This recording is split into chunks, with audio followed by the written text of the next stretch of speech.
Alright guys, how you doing? Welcome back to another edition of the FPL Updates podcast. It's the big one, the double game week, the one you've been waiting for and the guests you've been waiting for with Marwan and Matty here. Evening, gents. Evening Dean, evening Maz. Evening guys.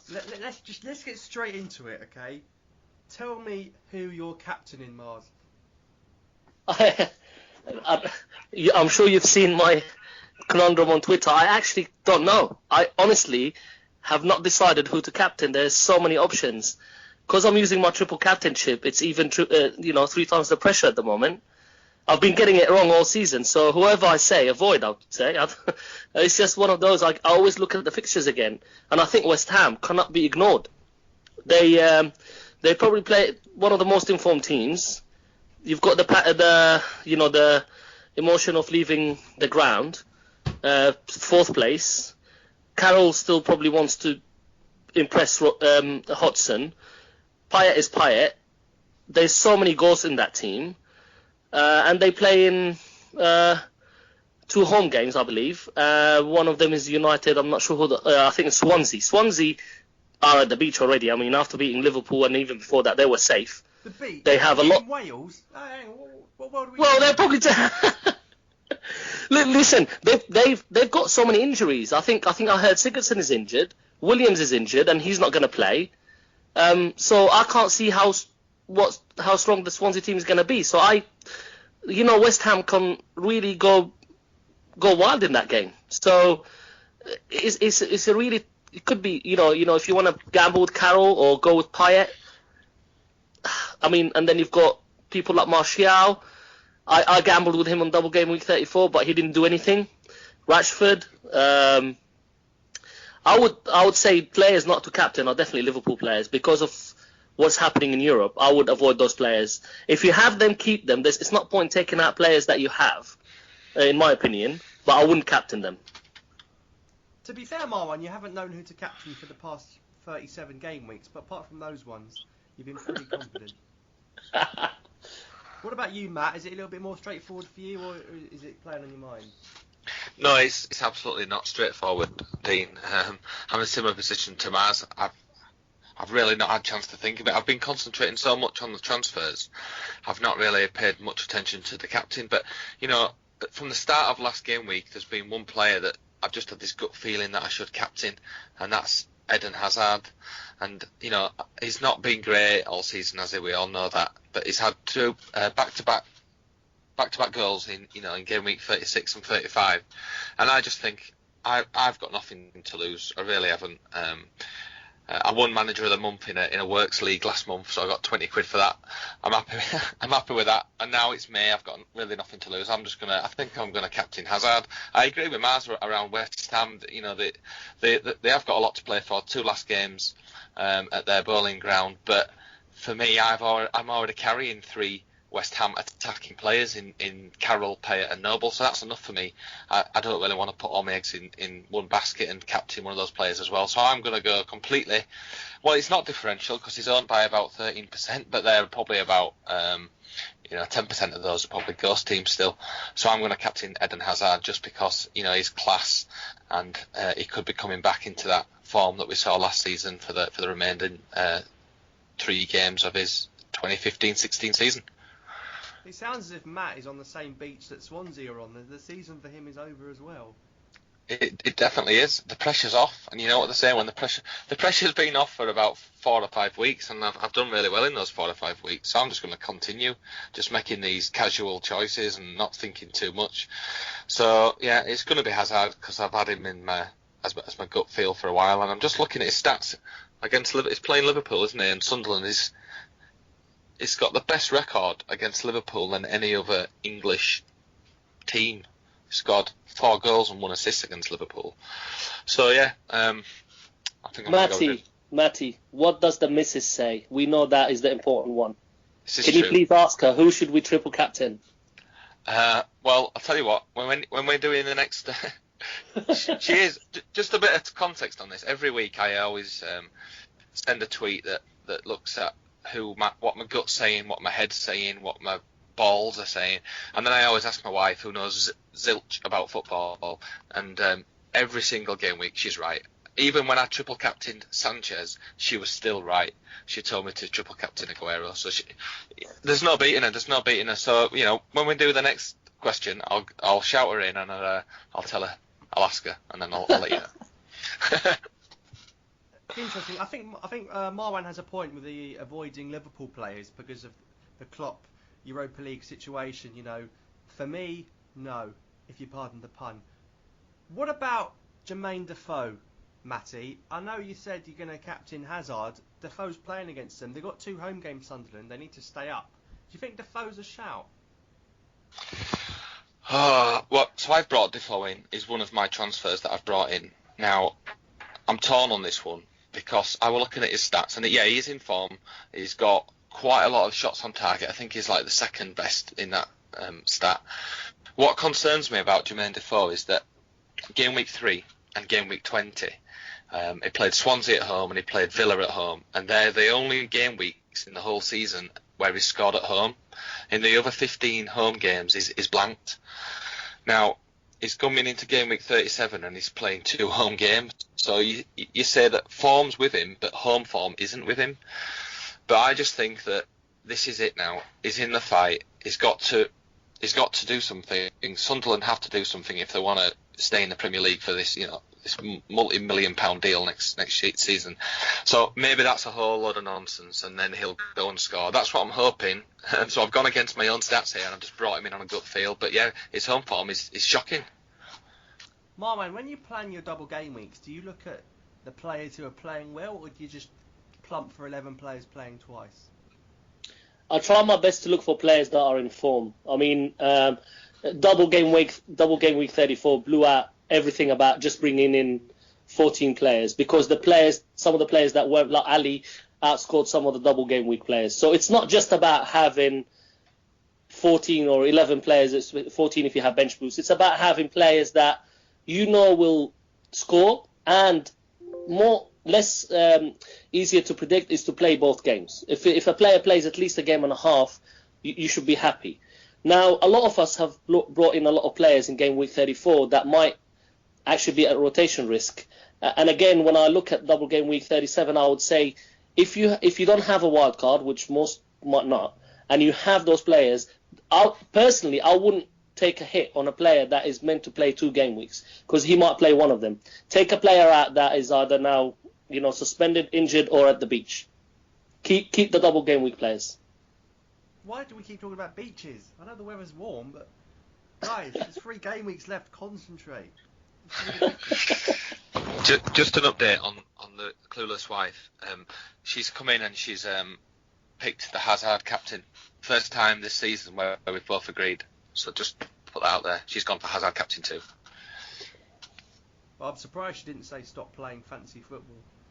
She says that. She says that a lot. But yeah, she gets one question, and this is it. Matt, Aston Villa have lost 11 games in a row, but Newcastle only play once. Would you take a -4 for an Andros Townsend, say? I wouldn't. No, because it's just too inconsistent. I was toying with the idea of bringing, I think it was game week 33, Mitrovic in and players like that because they were coming into form, and I think he scored like 3 on the bounce, but then he's just stopped and dried up, and I think that's what can happen with Newcastle players. And yeah, okay, they are playing Aston Villa, but again, we talk about the pressure. The pressure's off Aston Villa, and they are scoring a lot more now. They're giving people more of a game. They give Watford a game. They were beating them until injury time. So I'm not sure if it was my free transfer and this was different circumstances. I would take a free transfer on it, but I don't think I'd take a hit on Andros Townsend. Now, Marwan, of course, last time you were on here, Leicester were fighting for the title. Now you're here, they've won the title. Is it goodbye Mahrez, or are these players just going to play for pride? What do you think the situation is now with Leicester going into these final few games? Personally, I haven't had Mahrez since game week 33. And it's not worked out too bad apart from 1 week, I think. I honestly question how fit they're going to be tomorrow, considering all the celebrations. But I think, again, well, I don't blame them. And congratulations to Leicester. Well deserved. Absolutely fantastic. I think they will. One or two things. Tomorrow they either not, they will remind me of was it the 2005 Ashes cricket team that turned up at, celebrating? They were all absolutely off it with sunglasses to hide their eyes, or they're going to go in there and think this is our last game in front of our fans, and let's give them a real show. It's a tough one. If I don't have him, I won't bring him in. But I think if you have him, keep him. Get rid of somebody else, Mahrez or Vardy or any other Leicester player. I've got Morgan at the moment, and I'm toying with either benching him or keeping him as a third defender. It's interesting when it does get to the stage where people are genuinely on the beach. Is Jamie Vardy going to score a hat-trick tomorrow? He may well, because he's just come back from injury, but it's too much of a risk considering it's a double game week. Matt, I'm going to come to you here with an interesting thought, and it's that a player like Roberto Firmino, who I touched on earlier, is Liverpool playing 2 home games. We saw this guy playing against Villarreal. Some of the tricks I saw in the highlights were just amazing. Would you be stupid to drop Firmino out, even though there's 2 games at Anfield? Well, I think if you've got Firmino already, you can't drop him, can you? Because we saw how classy he is. If you're looking, let's face it, a lot of people are going to be taking hits this week. If you're going to take a -1 to bring Firmino in, I think that's a bit of a risk, as Mars touched upon. Is Firmino going to play 180 minutes? Probably not. I heard Klopp's press conference. It blew my mind a little bit. I don't really know what he was getting at. I can't work out if he's going to rotate his players or he's not. He's kind of said he doesn't know what he's doing. He hasn't had time to think about it. So Firmino's played a lot of games lately, and I think he's due a rest. So I wouldn't buy him, but I definitely wouldn't sell him, if that makes sense. Marwan, I'm going to ask you some questions now that the people want answers to, so you better not stitch them up. Bazza would like to know, triple captain Payet or Carroll? I'm assuming he's going to use triple captain. He may as well. He's only got 2 weeks left. Payet or Carroll? That's a tough one. It's something that I'm thinking about. For me, I don't know why. I most likely tend to go for a striker just because the chances of scoring. If you look at Payet, okay, it's 2 games and he scores wonderful free kicks. Will he score more than 1 or 2 goals? Now that I've said that, he'll probably go and score a hat-trick. Really, it's a coin toss. I would go for Carroll just because he's a striker and he's more likely to get shots on goal.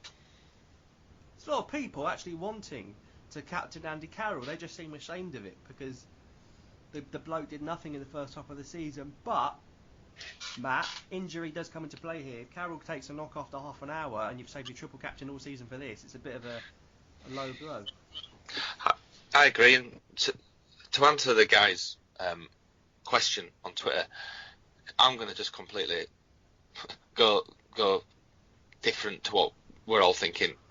If I had my triple captain left, I'd be using it in game week 38 because Sanchez plays Aston Villa and that's enough to score more than someone playing twice.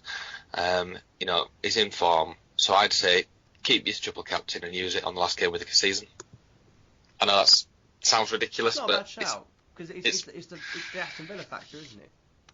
Yeah, exactly, and I'm sure I haven't looked into this, but I've just got a feeling that Arsenal, they always seem to score well on the last day of the season. They always seem to play at home as well. So Walcott scores a hat trick. That's what although he's injured, I think, or is he? I don't know, but yeah, I'd be saving it if I still had it, because that game's just like the perfect game. FPL Fanatic seems to be in between your minds here. He said, play it safe with Payet captain or risk it with Eden Hazard. Is it at the stage of the season, Marwan, where taking a risk doesn't matter anymore? I think it depends on your situation. If you are in the mini league and you are leading, then you don't need to take risks. You just want to block your opponents. There's no shame in playing boring. Ask Jose Mourinho about that, and he won enough leagues with that. If you're chasing, then go for it. What are you going to lose? So, for example, I'm 6th, and in my mini league, top 5 get paid out, so I'm going for it. I'm the champion from last year, so I'm going to go for it and hopefully finish. Well, I'm aiming for first, and if I fail, hopefully I'll finish 2nd or 3rd. If I get my triple captain right, and the first guy doesn't, then I'm in with a chance, right? So it really does depend on what you want, where you are. If you are about the overall rating, if you're below 100,000, then go for it. And if if you're not happy with your position, but if you are, in near the low numbers, 5,000, 1,000, and you want to keep your position, then it's about playing it safe. It really is. Matt, let's talk about differentials this double game week. A lot of people looking at West Ham players other than Payet and Carroll. Would you make a case for any hammer worth having this double game week other than the two main stars? Well, you've got to look at again. I'm afraid you're going to have to look at the double game week players, and we've spoke about a few of them. I mean, Jermaine Defoe, he's only owned by 9.5%, and it's probably even low if you look at the live team. So he's in my eyes, he's a bit of a differential. And then you've got Troy Deeney. He's playing Norwich, who are just awful. That's that's a mistake. Playing Liverpool, who will probably field a very weakened team, and then they're playing Norwich, who are awful. So I think they've got two quite easy games there, and Deeney he's had a few goals in the past. He's gone on barren runs as well, which is something to think about. But his differential is 6.4% as well, so he's a decent player. Unfortunately, there's not many Watford midfielders to choose from. And then let's look at Everton again. They've been absolutely shocking on form, but they've got Sunderland away, and they always used to play better away. So again, it's what Mar says. If you've got nothing to lose, take some of these crazy hits. Take a big risk on something like Lukaku, captain, or something daft like that, if you've got nothing to lose. Just like me, I've got nothing to lose. So that's why I've just took a minus 16. What about another name I've seen slung around is Patrick Van Aanholt. Do you think he's worth a punt, Marwan? As a captain? Yeah. Whoa. I don't know if I would ever captain a defender. The short answer is no. Definitely bring him in if you don't have him, because he's one of these guys that suddenly can go on a run and score two goals in the game. But I definitely wouldn't captain a defender. What? You haven't captained a defender all season? I've never captained a defender or goalkeeper. Really? I'm a little bit surprised by that. Van Aanholt, I believe, has 4 goals this season, though. Oh, it can be Baines or Ivanovic or Azpilicueta or Coleman. I can't make myself captain a defender where one mistake will just clear out your clean sheet. I don't know. It might be daft, but I always trust my midfielders and forwards more than my defenders and goalkeepers for captain. Yeah, this guy, Van Aanholt, is I'm just looking. On the 2nd of January, the first game of this year, he scored against Villa. And then he went and scored in the game after that, and the game after that, and the game after that. He scored 4 consecutive goals. It's just crazy to think that a defender from Sunderland can just jump out of nowhere and score a run like that. But then he went on and he did nothing after that. I've got him. I think he's a decent shout, but yeah, not as a captain. He takes some big balls to captain a defender. I think he's ex-Chelsea, though. He might have a skill or two in his locker. Well, used to. Now, of course, I know a lot of people saying, 37, it's a big one, but you've got to plan for 38 as well, the finale. The last day of the season for you, Marwan, is it just sort of a nothing to play for, just a punt who's going to get points, or is it worth planning for something? Because a lot of teams will have nothing to play for. It could go either way. Absolutely, you have to look. Our hope would be that the fight for 4th place is still open, because the last thing we want is Arsenal to rest players against Villa because of the Euros or whatever, right? So we want them to be still fighting for that place along with United and City, which is why I would say you need to be careful with game week 37. We say and get in as many double game week players, but if you have Sanchez, I wouldn't be getting rid of him. I'm thinking of benching him next game week for the double game week, but I will not be getting rid of him. It's a debate about Aguero and City in general, because they are a bit awful at the moment. But again, they need to secure that 4th place, and now they've got no Europe. I've got Aguero and KDB, and I think I might have to get rid of one of them I'm not sure who yet. Same goes now. The other thing is Spurs players. Some of them now might just give up. I can't see Kane giving up because he's just Kane and probably wants the golden boot and probably doesn't want Arsenal to finish above Spurs. So I think this game week, actually, this season, because it's gone on so long with relegation and the top four, I think game week 38 is going to be a big one because it really depends on who you get rid of and who's still in the fight for something. Now, we know you can forget about Leicester and Aston Villa in the last one, but I would say Spurs, depending on what happens next week, Arsenal, City, United, for one reason or another, and West Ham. And then you've got Newcastle and Sunderland. That's 7 teams there where you can have a lot of players still playing for really big points at the end. So I think it's going to be a good one. Now, Matt, the biggest fixture this weekend, I think, has to be Manchester City against Arsenal. Where do you see the points in that one coming from? This is the kind of game, right, that it's either going to be a 0-0 or it's going to be just all blazing 3-3, something daft like that. But I think it's going to be the first. I just think that these two teams, no one will want to lose given where they both are in the table.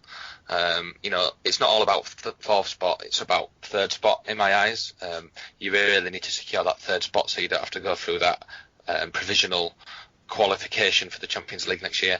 So I don't know, I just think this is going to be a boring 0-0, which is why that'd suit me because I've got an Arsenal defender.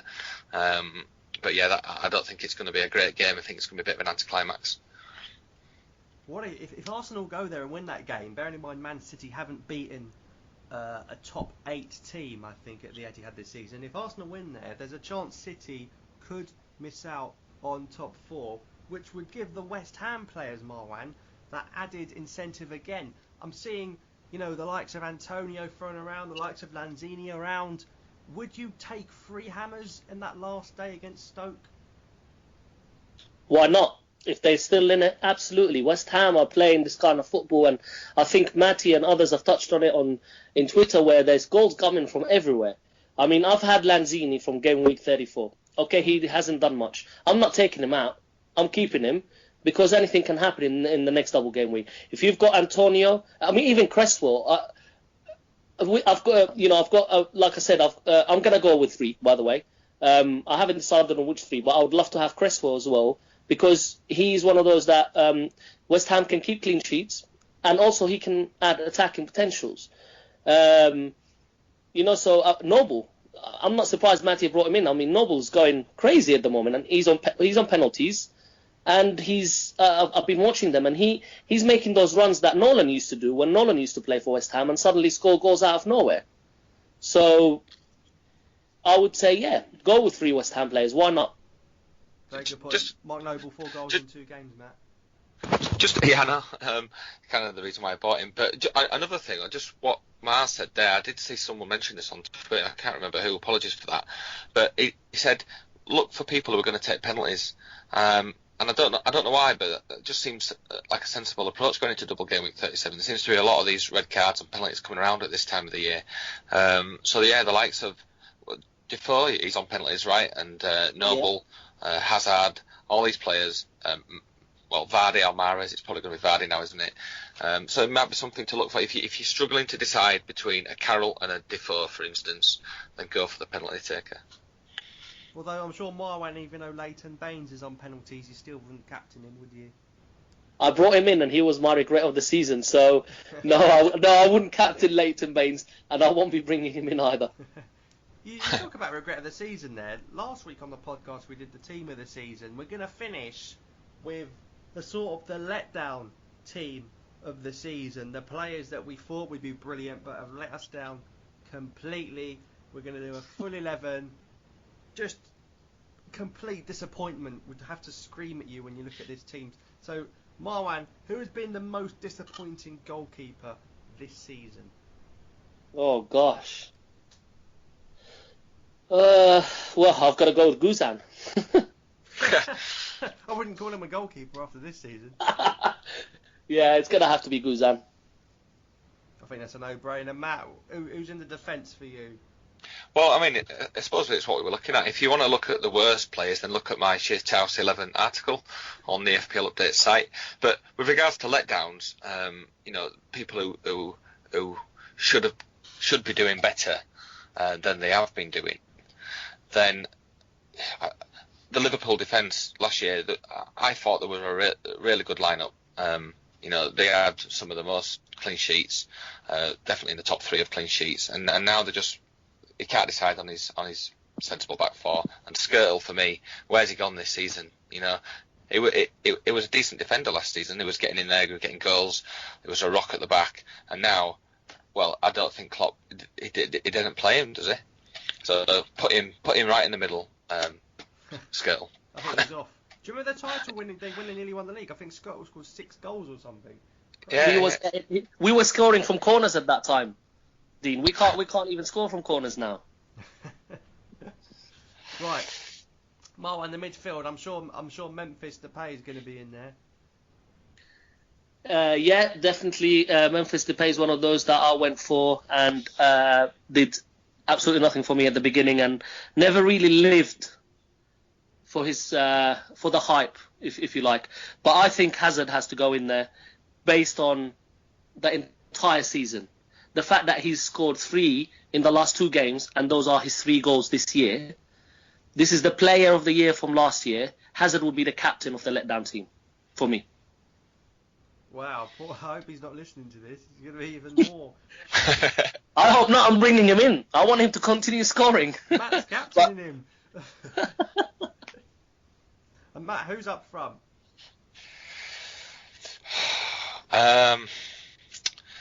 Well, dare I say it?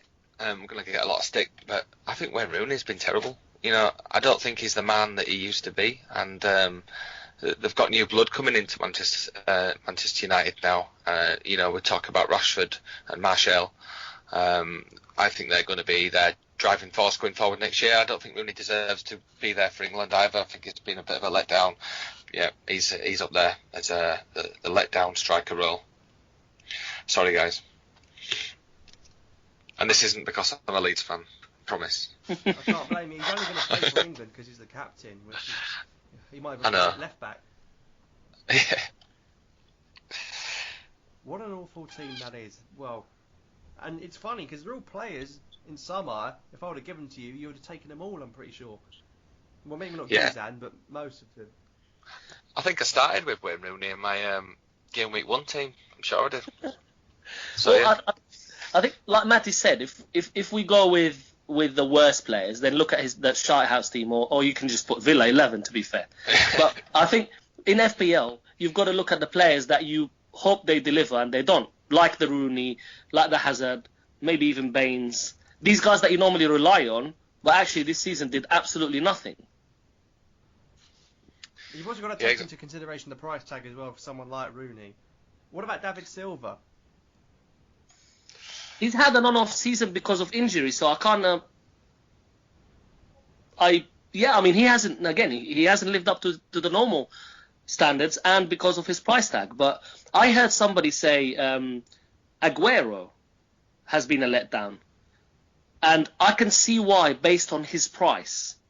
You expect him to be the top, the best, blowing everybody away, and he hasn't.